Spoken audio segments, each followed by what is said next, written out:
Hello everyone, I am Abhishek. Today, in this video, I am going to explain you random forest algorithm and introduction. So, let's begin. Random forest algorithm is a supervised classification algorithm. Now, you may be wondering that what is a supervised classification algorithm? Supervised classification algorithms are those which have a independent variable and dependent variable. So, we would be predicting the dependent variable based upon the various independent variables that are present in a dataset. So, let's see the random forest algorithm. So, as the name suggests, this algorithm creates the forest with a number of trees. Let's understand it better with an example. Here, we can see that there are three trees that are being made. Tree 1, tree 2 and tree 3. Here the blue one, here it is the root node where all the data is present, and next is the decision node where it decides that based upon various factors on which parameters it has to split the trees, and this is the terminal node in which no further splitting would happen. So let's understand it with a real life example. Suppose Nick decides to buy a house and settle in one of these cities, Mumbai, Delhi, or Bangalore. He wants to make a right and optimal choice considering all the perspectives, since it is a very important decision for him. So he decides to ask his best friend about the place he may like. Then his friends starts asking about his opinions. It's just like his best friend will ask, you have visited X city, did you like it, etc. So, based upon the answers which are given by Nick, his best friend will start recommending the place Nick may like. Here, his best friend forms a decision tree with the answer given by Nick. As Nick's best friend may recommend the best place by virtue of being his friend, the model will be biased with the closeness of the friendship. It's pretty obvious. So he decided to ask few more friends to recommend the best place he may like. Now his friends asked some random questions and each one recommended one place to Nick. Now Nick considered the place which has highest votes from his friends as the final place to settle down. So in the above decision process, two main interesting algorithms we can see. One is decision tree and other one is random forest. So let's see how. To recommend the best place to Nick, his best friend asks some questions.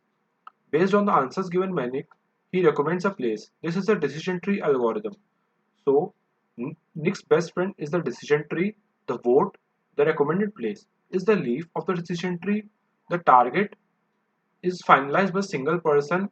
In short, in this approach, there would be only a single decision tree or single person who would be deciding that what Nick would be like to live in a city, in which city.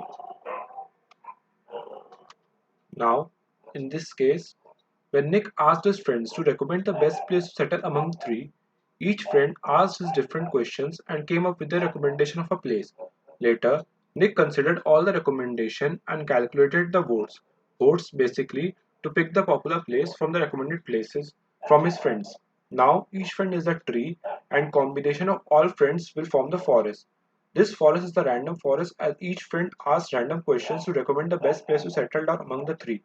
So in short, the friends would be like different trees, and after grouping their opinions, and we will get a single place. This would form the random forest method. So now let's understand its working. In random forest, each tree in the ensemble. Now this model is an ensemble model, which means that it would consist of a group of trees. It's built from a sample drawn with replacement. So it is also called as a bootstrap model, where the probability is taken from the population with replacement. Hence, instead of using all the features, a random subset of features is selected, further randomizing the tree, which is a good thing. As a result, the bias of the forest increases slightly, but due to the averaging of less correlated trees, its variance decreases, resulting in an overall better model.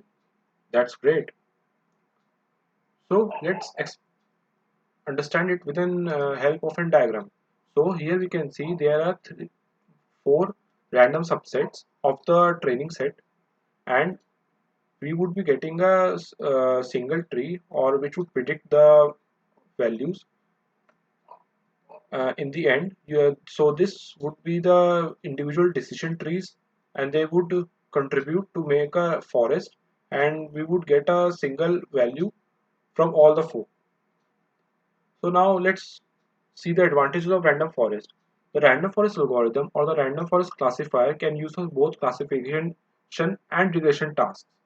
For regression, it is known as a random forest classifier, a random forest regressor. Random forest classifier will handle the missing values. It requires less data cleaning compared to some other modeling techniques. It is not influenced by outliers and missing values to a fair degree. It doesn't overfit the model. Ensemble methods are meta-algorithms that combine several machine learning techniques into one predictive model in order to decrease variance bias or improve predictions. So this is a way more better method as compared to decision trees or linear regression or logistic regression. So this was all from my side. Thank you. If you like this video, please press the like button and do subscribe to the channel. Thank you.